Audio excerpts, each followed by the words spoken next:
Welcome to the only place where real, raw, and vulnerable conversations happen with IFBB bikini pros to give you an inside look at their struggles, strategies, mindset, passions, and all of life beyond the stage.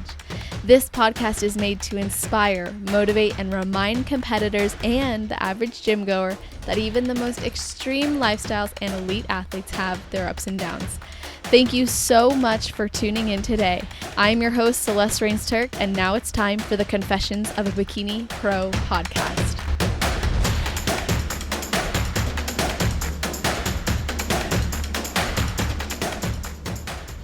Today, we are speaking with one of 6 IFBB bikini pros from Hong Kong. This athlete turned pro in 2019 at her 5th show, and in 2021, she made her pro debut in the USA and competed 2 times, once at San Antonio Pro and once at the Minneapolis Pro, both times placing 5th among Olympians. She is a gym owner, a fitness and posing coach, and dog mom of 3. So welcome to the show, Karen Yuen. How are you doing? Thank you, Celeste. I'm great. And you? I am fantastic. Happy to be talking with you. And of course, I like to start these podcasts by asking if there's anything you do or think about, or maybe a ritual you have before your heel hits the stage. I know that question because, like I said, I have listened to your podcast since my first or second prep. Oh my gosh, that's so cardio cool. material. That is amazing. Thanks for your invite. So pre-stage, I don't necessarily have a ritual, but I do stay very focused. Obviously, we do the usual pumping, just resting and pumping. But right before stage, I tend to look at other athletes, as in like how because backstage you can see the stage area and the audience as well. So I usually just like pay attention to that and try to get into the vibe as well, and imagining myself doing my routine. Because my biggest fear is that I practice my posing, but I'm too nervous to bring it on to the audience or to the judge. So usually that's just what I do, just to get me into the zone, imagine myself being on stage. And your posing is so beautiful. Like, you can tell you get into the zone. Thank you. I'm still working. I mean, it's not perfect, but I'm working every day, even in off season now, hoping to bring a better presentation next time. Mm-hmm. What are you wanting to see improve? In terms of posing or the overall package? Why not overall and posing? Right. So I've gotten feedback from both judges from the shows, and they're quite consistent. So both times they said they wanted me to be fuller, and they want more glutes. So I think they're the only things I'm working on. So the last show I did, actually both judges said everything is great. Presentation, the whole package, even bikini, everything is good. They just want more glutes. And they said the only thing that set me apart from the Olympians are that my glutes are not big enough. So obviously, like the whole off season, I've just been working my ass on. So I've just been working on my glutes. And presentation, they didn't say anything about that, but I know that there's always room for improvement. And I want the flow to be better. I want to have my own personality more. So I've just been, previously I did have posing coaches to help me develop the routine. And I'm very grateful for that. And I think it's really important to get a posing coach. But now I've learned what I needed to learn. So I'm trying to add a little bit of my own elements in that, hopefully to bring more personality next time. I love that. Like, always being willing to improve, even if it looks good and you didn't get direct feedback on presentation, you can still look at it and say, I want to feel even better about it. Exactly. And I think that's just this sport as well. I think no matter how high level you're at, you still need to improve. Even Miss Olympia or like the top 5 Olympians, they probably are still working to improve their packages. So there's no 100% perfection. I feel like everyone, there is something to work to be better. Absolutely. And I always say, because I remember this from growing up playing volleyball, my coaches would be like, you get better and you get better, and then you get a target on your back. So even if you're at the top, you have a target on your back, meaning you always have to be open to improving and growing and getting feedback, because if you look at the top champions, they're the ones everyone wants to beat. And so they're highly sought after. So they're fighting to keep that title. Yeah. And I think that's also the fun part of bodybuilding. If you don't have anything to work towards, it's just not fun anymore. So true. Like, you have to really love this process of bodybuilding. Yes, I absolutely love it. Yeah, no, you can tell. And something that I loved that you had said in a post was that you realized you sometimes would drop your intensity in your training as you got ready for a show or as you were depleting. And then you said you changed that and you started to recognize a difference in your muscle fullness. So how did you determine that that wasn't helping you? And how did you know to keep intensity up? And did you notice a difference in how your body felt? Yeah, 100. Well, I think also because the last prep I did was a lot less aggressive. It was still a prep. Like, I still had to push. Calories were still low and still had to do quite a lot of cardio. But it was, so I've had 3 different coaches in my life, in my competition career. So this coach Noel I'm working with, the team is Activation Fitness.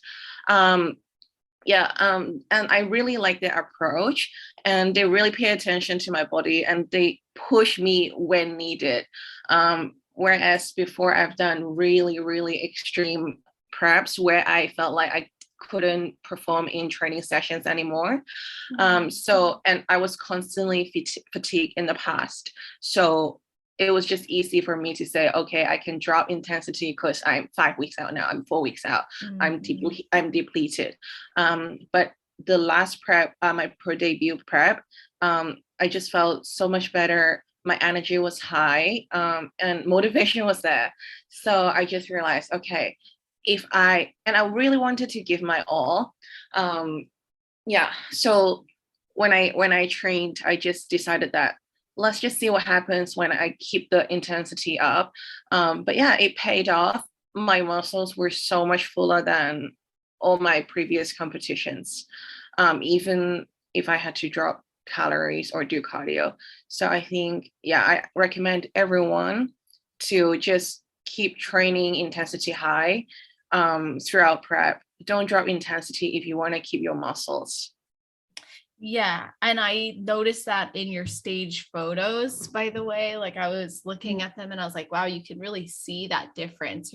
Even though the judges said you needed to bring a fuller look and grow your glutes and all that, like, you could really see the results of your efforts. And I think that not only speaks to how you continued to push yourself in prep and setting yourself up with a more like listening to your body more and approach that worked better for you, but also I'm assuming what you did in the improvement season before that prep mattered as well. Yeah, for sure.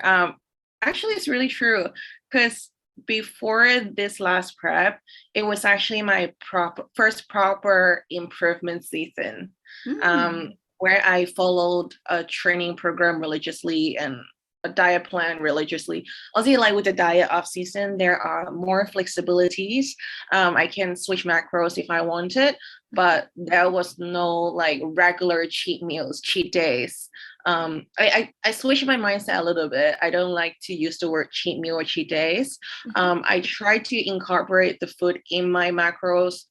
That way I feel better and I'm more on track with my goals as well, even when I can enjoy life a little. So, and then I just follow a training program, progressive overload. Whereas in the past, improvement season meant off season. So I probably didn't do cardio, and the training was whatever I felt like I would do that. Like, there was no training program as such in the past. So I feel a difference. That's a really great distinction because we hear both terms, off season and improvement season, and I think they're interchangeable. But based on your experience, you really found that in the past, off season really wasn't about making improvements, whereas you had your first proper improvement season. You followed a nutrition program more strategically, as well as a training program more strategically. Exactly. And it made a difference. You were able to improve because of it. Yeah, exactly, 100%. Before off season, it was just like a break from dieting, and it's just a mindset switch. I think the goal switched as well. So I think if as long as you focus on what you really want to achieve, then it's easy to follow a good improvement season approach. Agreed. And you had said in a post at one point that you felt like you got more out of shape in your improvement season than you had realized. So why do you think that's something you realized in retrospect, or how do you feel about that now looking back? Sorry, what do you mean to have a good improvement season? Like you had made a post saying you felt like you got more out of shape than you had realized. Oh, yes. I was hoping you could expand on that. Oh, that. um, it was just, well, I think I just got, okay, I think it was, yeah. So I was just trying to think back to that point. So after I won my pro card in 2019, it was Christmas. Christmas happened. And before I won my pro card, I actually went through some really extreme preps. So I was very, very food focused. So as soon as I finished my prep, and it was Christmas as well, I just found myself binge eating a lot. I did not follow a reverse, and I regretted it a lot. And I knew that was a problem. It wasn't normal the way I ate. I would find myself waking up when everyone else was sleeping and getting more food, like cereal, and snacks and this and that, when I didn't even feel hungry. I just wanted to eat more and more. I would be the last one to finish my food at the dinner table because I just wanted to finish everyone else's food as well. It was definitely not, and also I gained so much weight from that trip. And yeah, it wasn't healthy for me mentally, physically. And I also had body image issues, like a lot of people do as well. So I had to overcome that. But that was when I started working with my current coach. I switched to my current coach right before I won my pro card. But before that, I had already done the damage. So even though he tried to save me from that prep by reverse dieting me into the show, the damages had been done.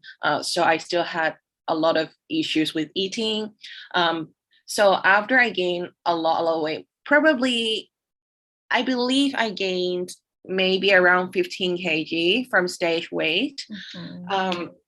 And I wasn't comfortable the way I looked or just the way it felt. So at some point, my coach and I agreed to do a mini cut. And so I dropped down a little bit my body fat, even though it's not just the way you look, it's just the way you feel as well. And of course, as competitor and as a coach, we do hear comments here and there, like people are quite harsh. I think especially in Asia, they find it okay to tell people, wow, you gain weight. It's like a common thing for people to do here. They're quite critical, and it's not considered rude in their culture. They can just say whatever they want. So it wasn't easy for me. So after I did the mini cut, I decided to follow a proper reverse diet. So that's when I started changing my mindset and my relationship with food. I try to disassociate emotions with food, and I focus a lot more on other things like my family, my dogs, my boyfriend, my work, instead of food. I didn't rely on food for happiness anymore. And yeah, so it all just changed. So that's, and also COVID happened. So there were several rounds of lockdown. We were out of jobs for a bit. Yeah, so it was a difficult time. And it was when I got more out of shape than I wanted. But then it all changed after I found a better mindset and better approach that works with my body and mind. Yes. Thank you for being so open and sharing that. I think sometimes No people, worries. yeah, I feel like sometimes athletes think that these problems are exclusive to non-pros, but they're not. And Yeah, everyone goes through them, or I shouldn't say everyone, but a majority of people do. And sometimes it takes us really going through that darkness to figure out what is the better approach for us, what is it that we need. And I really appreciate how you painted that picture of having to find fulfillment in other areas of your life outside of food, especially because exactly. as physique competitors, we are monitoring our diet, we're training consistently. Our identity is really consumed by athletes. So when we're trying to come into an improvement season, we didn't reverse properly, or we don't have other things that maybe we've put on the back burner, or we haven't been paying attention to, and then we're like, well, I'm lost. What do I do? And our focus was on food for so long, start turning to food. So it's great that you were able to take that approach with your coach and then also find that fulfillment in those other areas of your life. Yeah, exactly.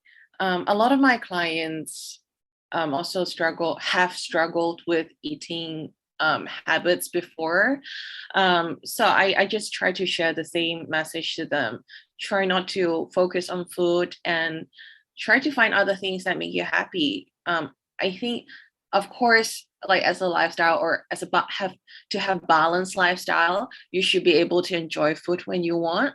But I feel that we should never just rely on food to make us happy. So when we're upset, we eat. When we're stressed, we eat. I think we should just enjoy them moderately instead of relying heavily on them to dictate our emotions. Yes, exactly. And find other ways to cope with negative emotions outside of food as Exactly. well. Exactly. Mm.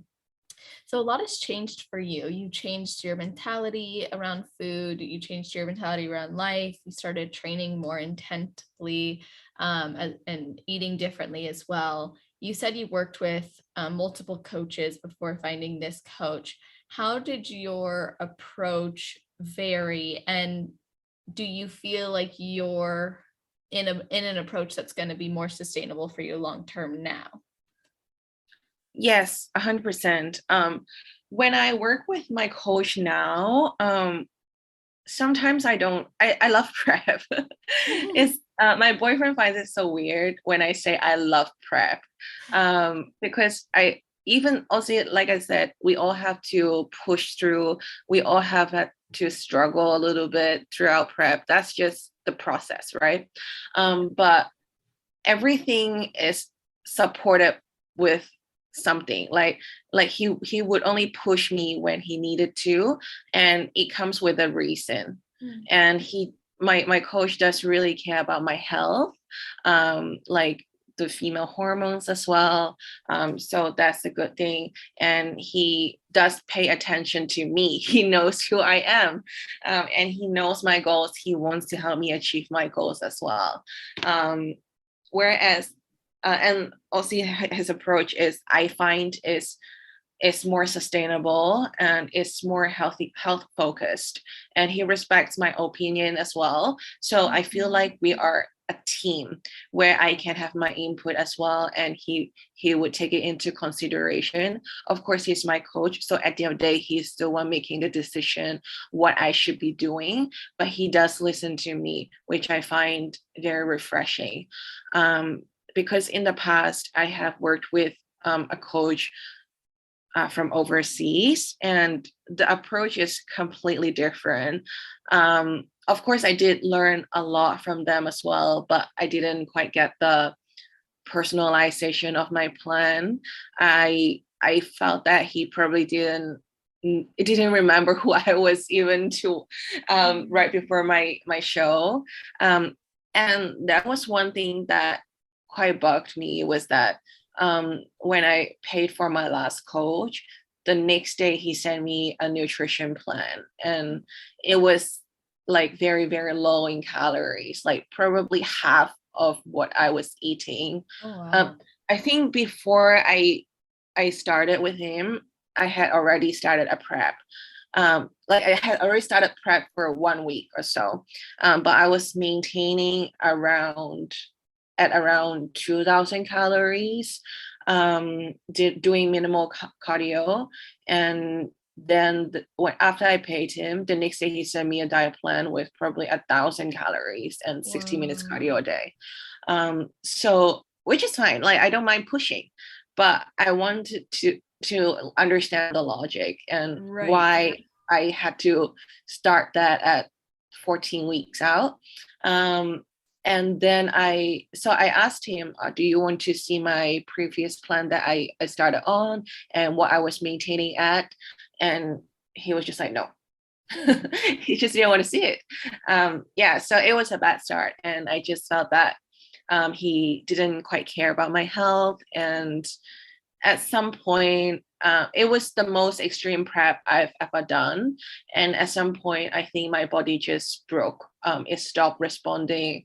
I didn't want to I don't want to talk badly about this coach, but it's just the approach that I didn't find best for me. At the end, I still stuck through it because I consider myself quite a coachable person. So when I commit to a coach, I really want to trust the plan and see how everything works. If I follow the plan 100%, see whether I can really bring 100%. Because at the end of the day, it's why we hire someone to help us do it. But at the end, I didn't quite bring my best, and I just knew that my body was burnt out. And then when I was on my show day, I got minimal feedback from my coach. And so I was kind of on my own overseas. I didn't quite know what to do. That's when I met my current coach. He was backstage with his athletes. And I just saw how he took care of them. And even after show, he was reminding them to drink lots of water and eat this, and like how much they should be eating so they wouldn't feel too bloated, or they wouldn't overdo it the next day. So that's when I see, okay, that's what a coach should be. They do care about the athletes, and I want someone like that to help me achieve my goals. So I emailed him right away, and he took me in. So now we've been working for from the end of 2019. Yeah. That's awesome. And it's been really great. And I just enjoy prep, and like I said, he listens to me too, which is a big thing. And he stayed awake for me when I competed in USA when he was in Hong Kong. So that's great too. Yes, that is nice. That's a good bonus. Yeah, exactly. So you have found a much better approach. You had a not so great experience in the past. And like a lot of athletes, you're willing to put in the work. It's not so much what's being asked of us. It's more so the reasoning behind it, wanting to make sure you feel you're getting the best experience for your goals. And I think it's especially important when you have big goals in bodybuilding. So I'm curious what it is that you want to accomplish in competing. So within competing, I think obviously everyone wants to win, right? And we enjoy the process, but we do want to achieve the highest level. So I think it's just normal that when you're in NPC, you're an amateur, you want to win the pro card, and after you win a pro card, you probably want to place somewhere, and then you want to aim for the first place and go to Olympia. So it's the same for me. but I would say I am also quite realistic. So before my pro debut, I swear I did not expect myself to place top 5. And I didn't want to sound like not confident, but I really didn't know what to expect because I had never competed in USA before. I always competed within Asia and of course with other amateurs as well. Okay, sorry guys, we had a little technical difficulties, but Karen, you were telling us about going to the US to compete there for the first time.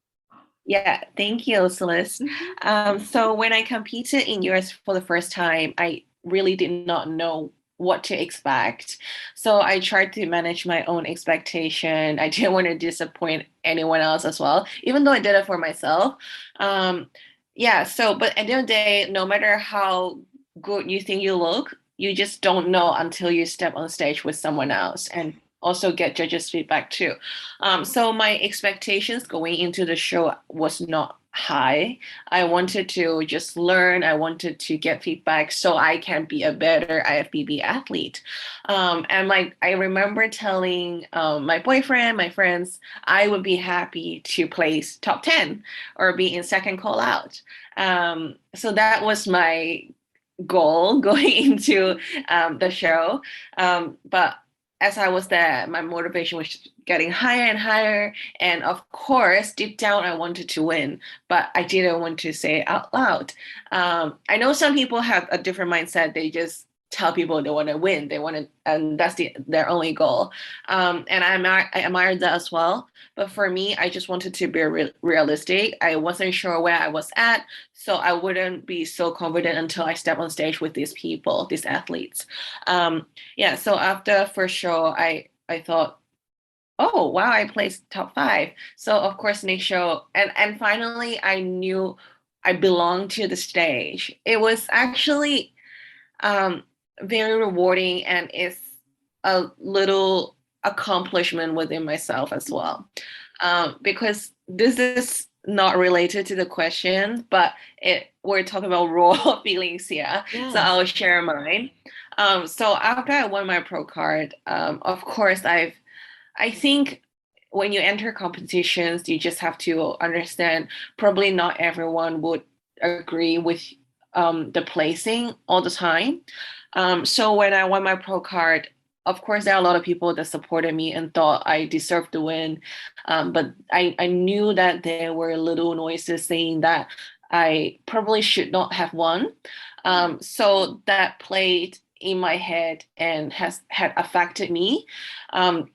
So to know that to realize that I did belong to the pro stage, and I placed among high level athletes, it did give me reassurance and made sure that I knew that this is where I belong, that this is what I should keep going, keep pursuing. So that was great for the recognition. But now that I have achieved that, we all want improvement, right? So of course, my next step is to place top 3. So that's my mini goal that I would set. But deep down, I do want to win a show. I want to go to Olympia. I want to be the first Hong Kong athlete to compete in Olympia. So this year, I will really focus on competing. I will probably do a few shows until my body feels tired. It's always difficult when I live in Asia because we don't get the luxury to just go around states to compete every couple of months. Whenever we travel, well, now with COVID restrictions, it's just much harder because in Hong Kong, we probably have the strictest restrictions of all. Before, when I competed in the US, I had to do 21 days hotel quarantine after I returned to Hong Kong. And that was at my own expense. So I had to pay for 21 days of hotel. And of course, I had to be out of work for so long as well. So whenever I plan travel for competitions, I don't just plan for the time I need to compete. I plan for the quarantine after and the uncertainties as well. So it's quite difficult for us to compete and try to pursue our goals. But this year, I know that several places are opening up, even within Asia. So there should be more opportunities. So I'm really excited to do that. And I do hope that I get to achieve my goals this year. Wow, I want to talk more about the 21 days quarantine experience, because I think some people would feel like it's not worth it. It's not worth it to travel all the way to the US, then travel to different states in the US, then come back home, have to quarantine for 21 days, take multiple COVID tests. You're leaving your dogs, I imagine, for that time. Yes. And yes, then that was the worst part. and it's that huge expense, like you're paying for 21 days of a hotel room, and on top of that you're still paying either mortgage or rent or whatever it is that you have at your normal place Yeah. of living, and you just paid for all that travel. So I think a lot of people might hear this and say that's not worth it. So I want to know from you, do you feel that it was worth it? It was 100% worth it. I did not regret it, and I would just do it over and over again. So I do remember, so when I decided to compete, I already skipped 2020 because I was going to have my pro debut that year, 1 year after I won my my pro card. But that was when COVID just started and a lot of uncertainties. So that's when I thought, okay, maybe I'll take a longer improvement season and I'll just wait for 1 more year. So when I decided that, okay, finally it's time to compete in 2021, it was only 7 days quarantine when we returned to Hong Kong. But I was 5 weeks out to my show, they announced it was a big jump. They went from 7 days to 21 days. So I was like shocked. And I just didn't know what to do. I was confused. And I also was really worried about my mental state as well, because being stuck inside a room, not your own home, like inside a room for 21 days without going out, no fresh air, no windows, it could suck. So for the mental health. So I was really worried about that and the expense. I actually, as you were talking, I just calculated how much I roughly spent for the US trip, including quarantine. Okay. I think I spent around, sorry? I'm ready to hear this number. 1 second. I'm trying to convert the currency. So I spent 13K US Wow. on the trip. $13,000 US. Yeah, on the trip. Probably more. But I spent that much on the trip just to compete in US. Yeah. So anyway, that's like 16,000 Canadian, because we have a lot of Canadian listeners. And then how much, like, what does that look like in Hong Kong to have 13,000 US dollars? Does that go a long way, a little way? Like, what type of impact financially could that have had on you? It's definitely a lot of money. It's a lot of money.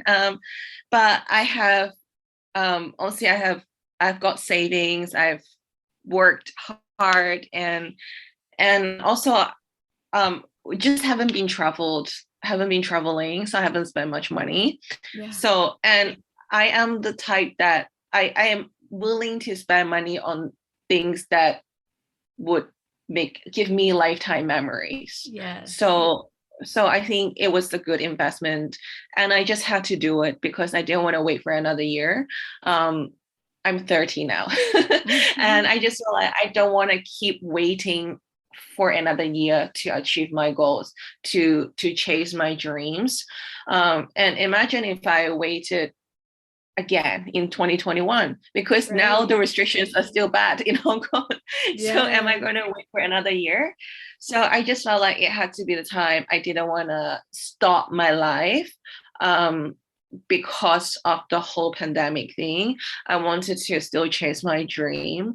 And I'm really glad I did that. It brought me all the memories, experience. I learned so much. And also I've received so much support from other people as well.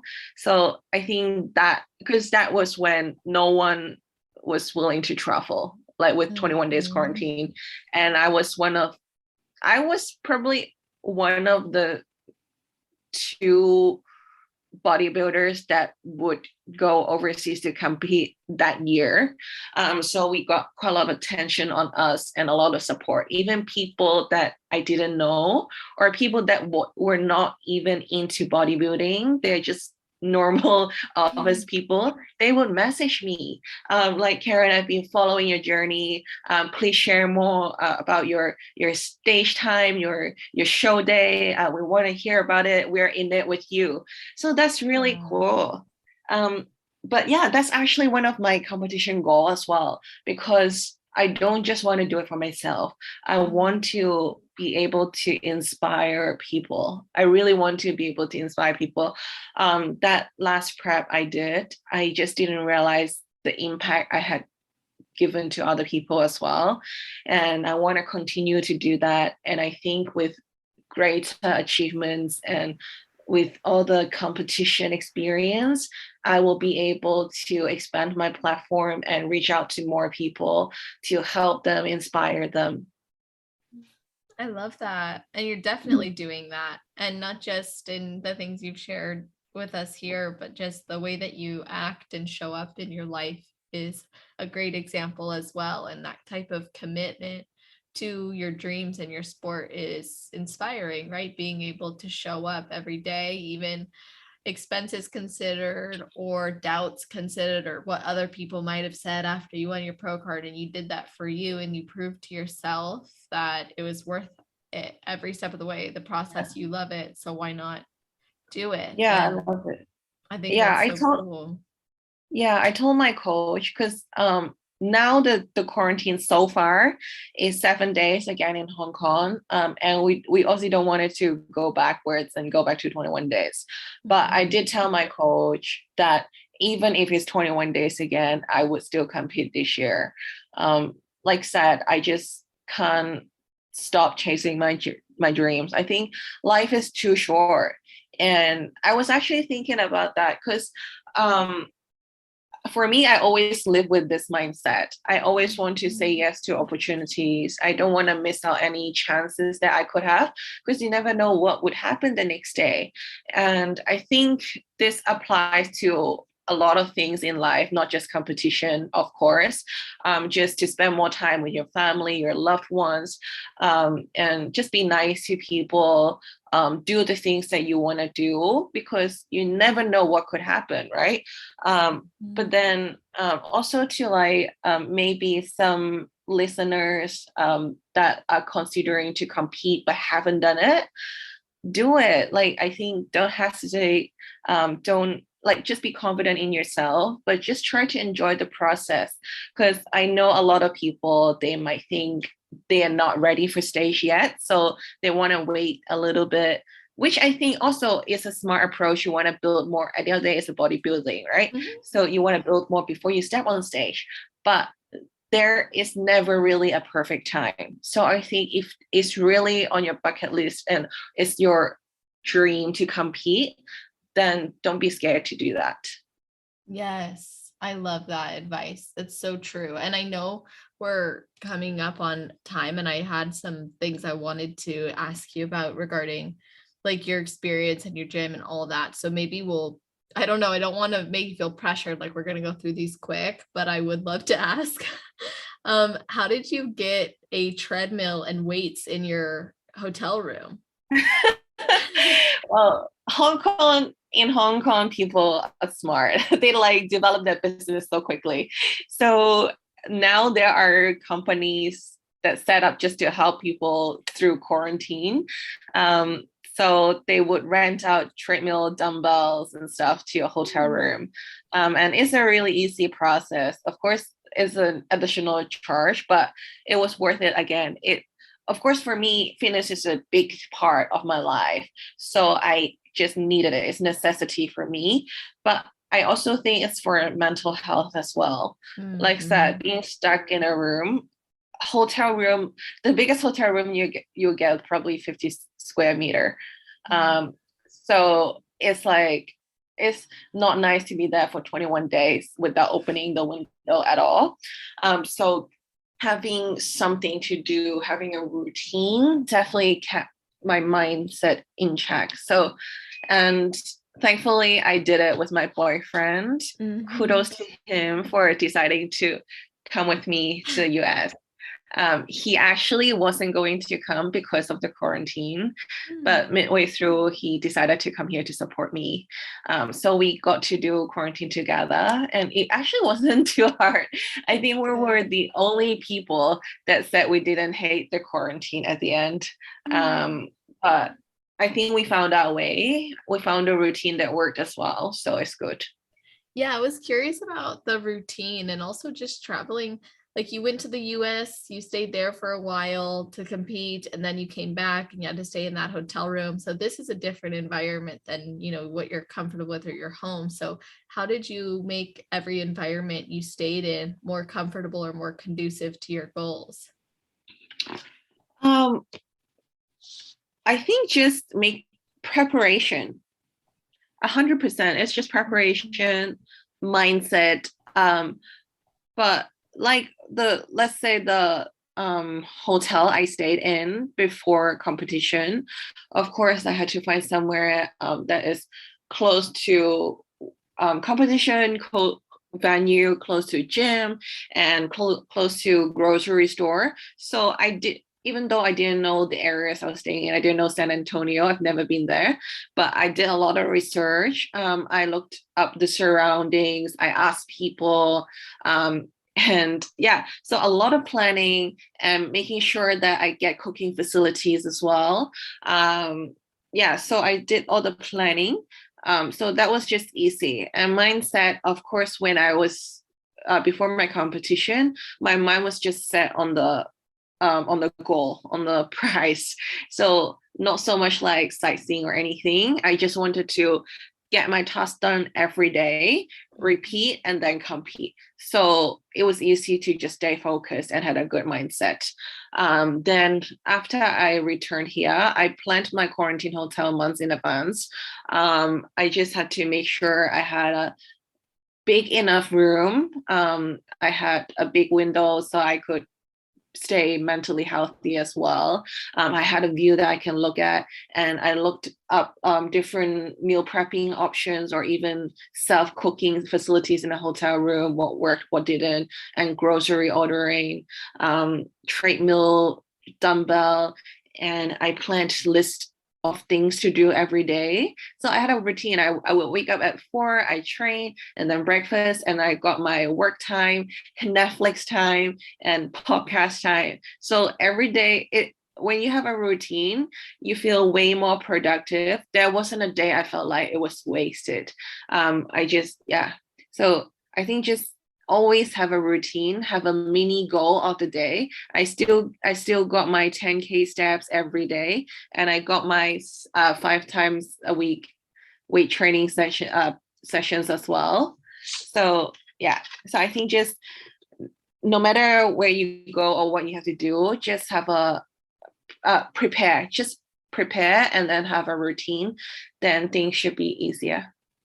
Yes, I love that. And that's true in anything. And I know you have a pretty busy life. You're also an online coach and you have your gym. So I was wondering what it's like to own a gym and why you decided to open it, and yeah, how that's impacted your life.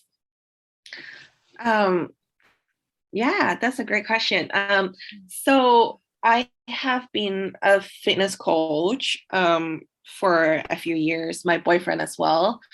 He has been in the industry longer than me, and he's actually a very, both of us now, but we are quite, I would like to believe that we are quite known as coaches in Hong Kong. So he's worked in different big gyms prior to this as well. So, and we know we work well together. We have the same philosophy. So with one more friend, we just decided that we all three of us used to work in another gym together. It was another personal training gym, but we didn't quite agree with the approach or the philosophy in a way. So we just decided that we would do our own thing. So initially, we just wanted to create a little spot for ourselves to train our clients. But it just went bigger and bigger, and we started hiring more, and we started building a team. And now we actually, within 1 year of opening, we have already acquired another floor for the gym. So we've expanded, and we have a team of 15 coaches now. So yeah, we're very happy. When we first started, we didn't expect this, but now we have a team that share the same philosophy. Working with coaches, we all care. Working with clients, we all care about results. We're results driven, and we care about our clients as well. So we work with a lot of lifestyle clients here. Most of them are professionals, working professionals. So helping them not just to get in shape, but improve health, improve their fitness. And like we touched on earlier, some people might have mental struggles that they're dealing with as well. So we do hope to make use of fitness to help them improve those aspects in life as well. I love that. So it's just great to when we go to the gym, we just see all the happy faces, and we receive a lot of supports from clients. Sometimes they would just they're not my clients, but because I also manage the gym as well, so I know almost all our members in the gym, and they would just message me and tell me how great their coaches are and how they appreciate the gym. And they all tell their friends about it. They make an effort to help bring us business, and it's just great to have built a community. So now I don't look at the gym just as the fitness center. It is a community where people here with the same mindset, they all grind, they want to achieve their goals, and they all want to help each other and support each other. That's so cool. You've really created that community. Yeah, it's great. I consider it my second home. Yeah, but it's really great. But unfortunately, due to restrictions as well, we actually have been closed for 4 months now. Wow. Yeah, so we've been under lockdown for 4 months since the beginning of the year. Last year we were shut for 6 months. Yeah, but we're meant to be reopening next week. So I'm happy, very, very excited. And hopefully we won't have to go through this again. And that's like, hopefully we see lights in the end of tunnel. Yeah, I hope so. That must be really challenging. Yeah, it is really challenging. I think if I was working for myself, then of course it's fine. But now that I have a gym and employees to support, I do feel the pressure. Like along with other things that are happening in life as well. But like always, all this is worth it, and I just need to stay positive, and better days are coming. Absolutely. And you represent the IFBB in Hong Kong, and there's not a lot of you out there. And I know you mentioned earlier in Asia, the discussion around body is different than in America. And I was wondering if people are surprised to see the muscle you have, if you get judgment. Yes. Well, I would say thankfully, there are more and more people that are into bodybuilding now. And it's actually quite refreshing to see, because even though it's still not not big comparing to America. But it's refreshing to see that bodybuilding in Hong Kong is growing. And I remember when I competed in 2019, because I went to several NPC pro qualifiers around Asia, and there would always be Hong Kong athletes in top 3 in every class. So that's pretty cool. But to the general public, it's still a very unique, different sport. And the beauty standard here is quite different as well. So they prefer girls, women, not to have too much curves or not to have muscles at all. So definitely I have, and like I said, people are very vocal with what they think here. So I've definitely heard things like, wow, like I don't want to look like, even clients, like most of my clients love me and they come train with me probably because they see me or the way I look, and they love this. But I have had consultations, because I do consultations for clients as well, even for other coaches. And I have had like girls saying to me, I don't want to look like you. And then and I'm just like, you won't, because I put in a lot of work in that. Exactly. Don't you worry, girl. Yeah, but yeah, obviously I didn't say that at the time, but I did tell her it will be really hard, because I try so hard. I've trained for years consistently to get to look this way. But I've actually recently, and I hear comments here and there on a daily basis, and I see people looking at me, and actually I've been sharing on my social media as well.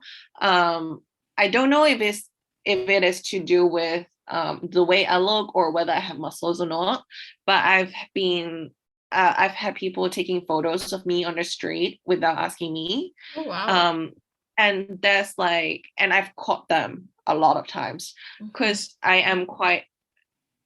unfortunately, I would hate to say that, but unfortunately, I'm quite experienced with catching people now, because it really it has happened to me a lot. And of course, it affects me every time, even though now I seem brave, like my followers and friends call me brave for catching them, but it doesn't make the whole process easier. It still makes me uncomfortable. And sometimes when I walk past certain streets, I would avoid those streets, or when I see people like the usual type that would take pictures of me, I would try to avoid walking around them, or I would have to keep looking back to see if anyone is taking photo of me. So it's not a nice feeling. And I have had people commenting on my photos on IG, saying, like, literally saying, you're gross, you look like a man. And someone was so harsh, like, I think you look like a man doesn't sound as harsh as that. He said, oh, this person is a fake account, so I don't know who that was, but they said, bro, take off your wig, you're not fooling anyone. So I was like, what? That was so mean. And what made me more sad was just that I let that affect me, because I'm always the one sending message to people, telling people not to let other people bring you down. I always try to share positive messages, and I always try to help my clients in that aspect as well, because obviously my clients experience the same thing, even though they are not even competitors. They're just lifestyle clients. They are trying to be fitter, healthier, but they still receive criticism from other people, from their friends. So I always try to tell them the positive message. Don't care about what other people think. Just focus on yourself and what you want to do, what you love, what makes you happy. But then when I tell people that, and myself, I get affected by a message like that from someone I don't even know. I was quite ashamed of that. But fortunately, I was able to open up to my boyfriend, and he did obviously helped me a lot, support me through that. And I decided to open up to my followers as well, my friends. I found I didn't want to keep it, like I wanted to, it was when I felt like, okay, I could actually share with people that I have moments like that as well. My life is not perfect and I'm not always 100%. I'm not always positive and happy. And I think that actually inspired other people as well to see that I am quite real in terms of the sharing and that they could relate to my issues. So yeah, now I definitely feel silly for being affected by that, but it's not easy. I think for me it's still a learning process, trying not to let other people affect me. Yeah, but at the end of the day it's our bodies, and I think, and I do truly believe that the people that spend time and effort to bring other people down, they must not be happy with themselves. Yeah, I agree. I think it's when we get those hater comments or just people saying that, and like it's as though they know it'll affect us, right? If they say something, Yeah. and our goal is not to be affected, but it's difficult not to be affected when you're someone who would never do that and you're someone who cares and uplifts other people. It's almost even more of a shock to think someone would write that and take the time to Yeah. write that. You're like, what the heck?